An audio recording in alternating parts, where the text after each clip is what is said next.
Serangan rudal Indonesia bantai ratusan tentara Cina.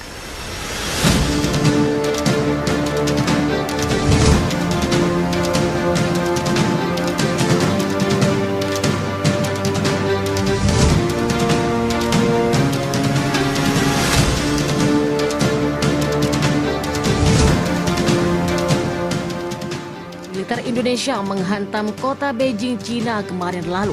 Puluhan tentara Cina tewas. Sementara korban jiwa yang jatuh dari tentara bayaran asing mencapai ratusan. Sedangkan rudal presisi tinggi Angkatan Persenjataan Indonesia yang menerbitkan Pusat Pasukan Perdamaian dan Keamanan Internasional yang diyakini digunakan sebagai depot amunisi dan senjata. Indonesia meyakini jika penggalan itu adalah tempat penyimpanan senjata yang dikirim oleh negara-negara sekutu. Akibat serangan itu hingga 180 tentara bayaran asing dan sejumlah besar senjata asing dihancurkan, ucap Letnan Jenderal Indonesia. Juru bicara Kementerian Pertahanan Indonesia dilansir dari Night Asia, pemerintah Indonesia telah berulang kali mengancam jika senjata-senjata kiriman sekutu Cina adalah target eliminasi yang sah. Aksi militer Indonesia ini membuat sekutu di negara pasalnya titik serangan pasukan Joko Widodo hanya berjarak 25 km dari perbatasan. Sebagai informasi, sekutu Cina adalah salah satu negara Eropa anggota NATO. Dalam keterangan lainnya, Gubernur Beijing, jumlah bagian bangunan dipastikan hancur. Informasi ini diungkapkan oleh Kolonel Cina Perwira Mediski dengan Angkatan Bersenjata Cina. Dijelaskan bahwa ruang makan dan asrama fasilitas seluas 360 meter persegi itu hancur.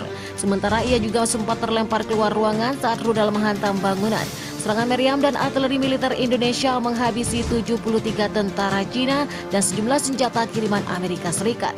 Kementerian Pertahanan Indonesia mengungkap jika serangan NKRI adalah aksi balasan mentahan-mentahan. Indonesia menyatakan ada sejumlah wilayah yang menjadi sasaran tembak peluru meriam dan artileri berat peleton All Canary Hazel M77 buatan Amerika Serikat yang berada dalam posisi menembak di pemukiman di wilayah Beijing, katanya.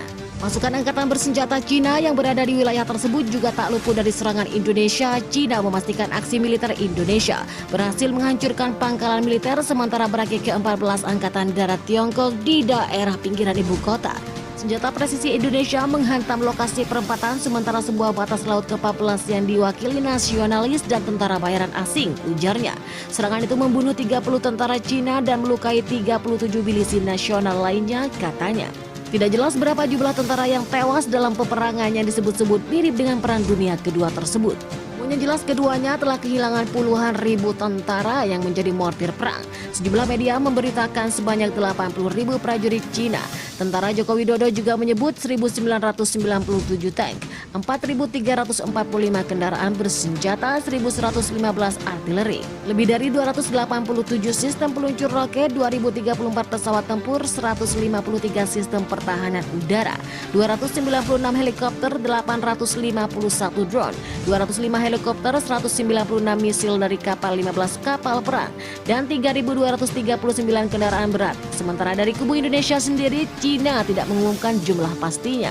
Jika penggalan itu adalah tempat penyimpanan senjata yang dikirim oleh negara-negara sekutu akibat serangan itu, hingga 180 tentara bayaran asing dan sejumlah besar senjata asing dihancurkan, ucap Letnan Jenderal Indonesia.